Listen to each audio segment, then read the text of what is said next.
Welcome to the kitchen. Today I'm talking about a popular trend going around called Nonna Core. I don't know if you have a Nonna, but I did. But actually she went by Grandma because my Nonna was not Italian. You may be scratching your head right now wondering what was going on. I'll get to all that. But first of all, I want to go over this Nonna Core trend and talk about why I think it's important. Because for me, this trend is all about cozy comfort and nostalgia. Hey friends, if we haven't met in Victoria, welcome to my kitchen. I teach you how to make something delicious here every week. And today I'm talking about this trend. Like, I don't know if you've heard of cottage core or grandma core. Nonna core is the same kind of thing. It's really that cozy, comforting sort of feeling you get from the simplicity of certain things. Cottage core, I love how it's like simplicity of a little tiny cottage that is just adorable and has just enough things that you need, and it's not cluttered and you don't need to fold laundry in it, right? Nonna Core is the same kind of thing. It just cracks me up though, because my grandma was probably unlike other Italian grandmothers, but not entirely. So my grandmother was actually not Italian. She married an Italian man when she was in her 20s and learned how to cook from his family, from his mom and his sisters. And so my grandmother, even though she was the one that kept all the Italian traditions alive, as most women do, you know what I'm talking about? She made the pizzelle, she made the ravioli, she made the gnocchi, all of those things, and taught me how to make those. She was not Italian, her family was not Italian, but her husband and the neighborhood she lived in at the time was also Italian. What's the deal with Nonna Core? Really, to me, it's about soothing, comforting, homey type of feeling, but also like going someplace where you feel like you're loved. This kind of aligns with what I call kitchen alchemy, which is the combination of love and attention being poured into everything that you make.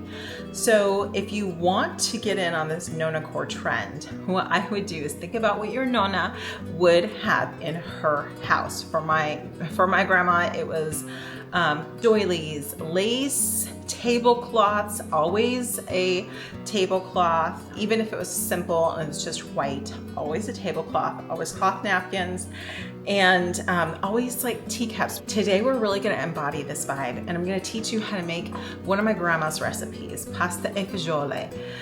Pasta e fagioli means, literally translated, pasta and beans. And this is one of my family's favorite recipes. I remember my son was like 2 years old. He couldn't stop eating it. He was just like, this is the best thing ever.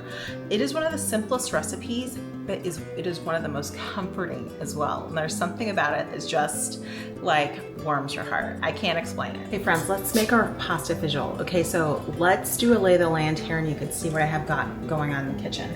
First of all, I'm making some veggie stock back here. So back here we have vegetable stock. It's just onion, celery, carrot, and we are making our stock in a flash as quickly as we can because I realized that I did not have any stock. I didn't have any beef stock, veggie stock, nothing. So I realized I had to make some. What else we have going on is I have a couple types of pasta that I picked up at Whole Foods yesterday. So I live in Central Texas. H-E-B is our grocery store. And what I find is sometimes there's not a great selection in terms of pasta. I will talk with H-E-B about that another time. However, because I love the store, but come on, like give me some good pasta. What we are looking for in good pasta. Now, neither of these, this is the orecchietti, this is pipetti rigati. So neither of these are what my grandmother used to make pasta fazoul. Now what I want you to know is do not let that stop you. Do not hesitate because you don't have the exact thing, especially when it comes to pasta. Don't hesitate to get something that is similar. I believe what it is called is like digitalis, is the tiny pasta that is typically made with pasta fazoul. At least my grandmother always made it that way. So what I'm probably making tonight is this one, pipette regate artisanal pasta, okay? Just a quick thing. Make sure when you're buying pasta, you only get something that says either semolina or durum wheat flour, and water. You don't want it to say enriched wheat, folic acid, blah, blah, blah. All of that's garbage. It's not good for you, okay? So we're gonna start with our onion, and I'm gonna chop this. I'm probably not gonna use the whole thing. So when that's the case, in order to save a couple bucks, I do take the onion that's left over and put it in a Ziploc bag and put it in the freezer. Every penny helps, folks, okay? So this is just something I've been doing for a long time. I also take the skins, and that's what I use in my stock. So I start a fresh new Ziploc bag, and I will put in any remnants or anything that I want. We're starting with our pancetta first. Now, this is what I have in my freezer. I would normally probably use 2 packages of this. That's okay. Use what you have. And when this is good and brown, and I like for it to be really brown if I'm gonna use, I like for it to just be really brown, okay? I was gonna say if I'm gonna use it in a soup, but I always like my pancetta brown. Okay, so get a good spoon. It's been in the freezer, so it needs a minute to warm up. We're gonna let it brown, and while that's browning, I'm gonna cut up my onion. So what we're gonna do, have this brown, and then I'm gonna take out the little pieces of pancetta, and I'm gonna set them aside. And I'm also gonna take out the some of the fat. Generally, more fat renders than we need. And so I'm gonna take out part of the fat, and then we're gonna go from there. Okay, I have 2 Ziploc bags, one for half the onion and one for my scraps. Don't be afraid to multitask here. This is a great recipe to multitask. And what I mean by that is sometimes we look at a recipe and we think that everything all has to be done with you standing in front of the oven, and it really doesn't. So while my pancetta is browning, I'm gonna keep an eye on it. For a lot of recipes, what I'll end up doing is start it, and as long as I'm in the kitchen and keeping an eye on it, it's not a big deal if I walk away for a hot second. So especially if it's something that's more like low and slow and you're stirring it. Okay, pancetta is slowly browning. We're gonna let that do its thing. Like I said, this is a pretty hefty onion. I'll only use half. Let me show you what we got going on in the pan. Okay, here's my pan. And look how this pancetta is nicely browning. I'm gonna turn this down just a second, and then I'm gonna get a spoon a slotted spoon to fish out the pancetta. It'll be ready in just a minute. Okay, I have a couple things. This is for the pancetta. I got the spoon and this little guy so I could take out any extra fat that I need to. But yeah, these are almost all super toasty. It's starting to smoke a little bit, so I'm gonna turn off the heat. There's still pieces that aren't done, so I'm just gonna leave this for a second with the heat off. Our pancetta is totally brown. That's what you want.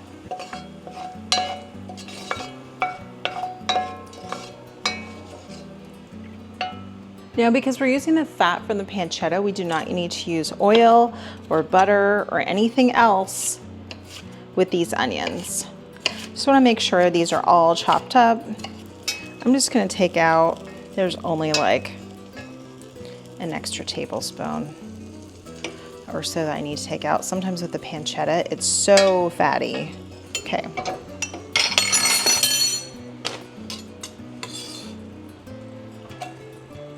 That's amazing. That's only a half. That was a big onion. And we're turning the heat back on, and we're going to cook our onions. There's plenty of fat, but don't forget to add a pinch of salt too. It also helps to soften the veggies, just a tiny pinch. Now, normally I would be chopping my carrots right now, but one thing I started to do that helps me with time management and making sure things are prepped in the kitchen is when I get home from Costco with my vegetables like celery and carrots, I do all of them with the food processor and throw them in the freezer. And that way, when things come up like this, I'm not chopping 1 or 2 carrots. I already have like a dozen that are chopped and in my freezer. So any way you can save money and time in the kitchen is a good one, but I would give that a shot. Got my carrots, and I'm just gonna throw in a couple handfuls. These onions are pretty well browned, and they're going to look brown because it has the fat from the pancetta in there. It doesn't matter because we're gonna add tomatoes, so it's all gonna look kind of like have a little red hue going on. Okay, and I like carrots, so I just add a little bit more. And this saves me so much time. Look at this. So I have this huge bag of carrots now that I just use whenever I need them. No chopping. It's wonderful. Okay, we added our broth, and we're adding a second can of cannellini beans. Cannellini beans are a little bit bigger than navy beans, but honestly, I'm telling you guys, it doesn't matter. Add whatever you have in your pantry. Typically, pasta fazoul is made with white beans, although I think I remember my grandmother making it with kidney beans at some point in time. So use whatever you have. So we're gonna season it with salt. We're gonna add some garlic powder, onion powder, and some of my homemade Italian seasoning. If you want to make your own, I just have a small patio garden where I grow some herbs, but it's enough to dry and then make my own seasonings. So that's what we have going on here. We're gonna let this get happy for a little while. I take my pancetta, throw it in, and that's it. We're gonna wait a little bit. We're gonna let this simmer. And this is the point in time where you wanna do some taste testing, see how it tastes to you. And then the last thing we're going to throw in is the pasta. And this is what it looks like right now. I just add the second can of cannellini beans in. There's some carrot. It looks like a weak vegetable soup. Just let it come up a little bit so it's bubbling just a little bit, and then we will add in our pasta in just a second. Okay, we're boiling here, so it's time to add our pasta. Okay, so I decided on the Partana brand. I love to get all sorts of different kinds of pasta, so actually I talked to my husband about, oh my God, I cannot open this bag. I think that we are going to, I can just not open this bag. I think we are going to go up to Dallas for the day around Thanksgiving. My husband has a lot of vacation time, and we're gonna add in, it's probably good. This is probably half the bag. And don't feel like let's look how, and see how, maybe a few more. So I cook by feel. That's a total Nonna thing, by the way. And so if you ask, this is 14 ounces, so not quite a pound. I don't know that we would need all that for this pasta fazoul. So I think that we will be fine. My concern is that the pasta will puff up so much that it will just be like a pasta soup. So we'll see how it looks. So we're talking about going to an Italian deli the week of Thanksgiving, driving up to Dallas. There is not an Italian deli anywhere in Central Texas. If you open one, please reach out to me and let me know, and I will be there all the time. But the thing about like growing up, I grew up in Southern California. There's Italian neighborhoods all over, and there were just great Italian delis where you could get all your pasta, you could get meats, you could always find like prosciutto, pancetta, like whatever you needed. And so it's really a little bit of a bummer that there is not that in Central Texas. My whole point being that sometimes the ingredients that you need for the dish is not readily available, and that's okay. Then just use whatever you have at your disposal. So like if that brand hadn't been at Whole Foods, I would have used Orchetti and not lost a moment of sleep about it. Okay, so we're gonna let this go until the pasta is done. I'm actually gonna turn it down just a little bit. I added more salt, and again, this is the time where we're gonna taste test to see how it tastes. If it tastes totally bland, you need to add a little bit more of everything. But especially as you continue to cook by feel and cook by taste, you'll know what it needs. For me, things always need more garlic. Okay, let's taste it. It's 1,000,000 degrees. Yes, okay. I would add a little bit more garlic and a little bit more Italian seasoning.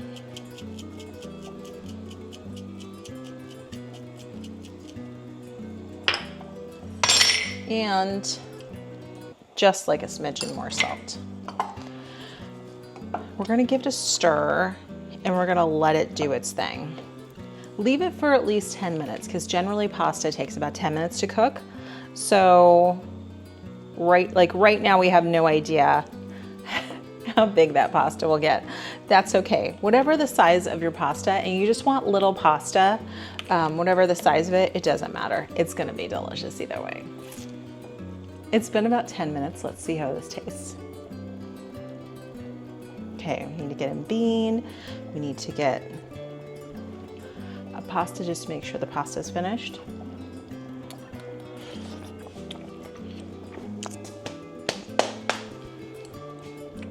It's 1,000,000 degrees.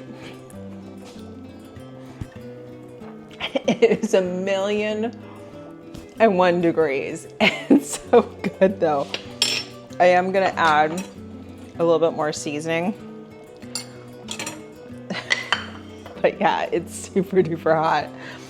There's something about the pasta, like when you get a dense soup like that, it just, to me, it just holds the heat. And actually, my family, they joke, like when I make this or anything else that's similar in consistency, they're always like, Mom, it's like molten lava. So it's a little bit after 3 right now on Sunday. I think we're gonna have an early dinner. I'm going to mix all of this and turn it off and just cover it. And then probably around 4:30, we are going to have dinner. I'll have that with some of our ciabatta roll. While we're talking about bread, this is what I got at Whole Foods. And I can find this brand at my local H-E-B, but that's one of the only brands that I found, if you buy bread, that it does not list 1,000,000 ingredients. And the thing with making bread is that it shouldn't have 1,000,000 ingredients. It should have water, flour, salt, yeast. That was the last thing. Good Lord, that took a minute. So water, flour, salt, and yeast should be all that's in bread. When I make bread at home, that's it. So if you're getting bread at the grocery store, watch out, because there's a lot of preservatives, there's a lot of junk in bread. So that is one of the only brands I found at the grocery store that does not have a lot of junk in it. And so we'll just slather that with some olive oil, some seasoned butter, some rosemary, and it's gonna be great. Everybody's gonna love it for dinner. So you remember how I said we shouldn't worry if things look a little soupy? Let's see how they look now. Look at this. This is the Pasta Fazoul. Look how gloriously big these noodles turned out to be. Look how yummy this looks. Okay, so good, so good. So as you can see, this is not soupy at all. This is more like a pasta dish or even a stew. You can add liquid if you want. How my grandmother always made it was exactly like this. So the noodles will absorb all the liquid. That's it. I've had this off and have just had the lid on it. It's cooled down considerably, but I'm gonna put the lid back on. We're gonna take our bread here and we're just gonna make some garlic bread. This is what I like to do when I'm making my garlic bread. Put 2 fingers over the top, and then we're just gonna drizzle. Right now I have avocado oil, but olive oil works great for this. But we just want a little drizzle. We don't want to totally coat the bread. And I already put the bread down on this cookie sheet and I realized it's not big enough and I don't want to dirty another one.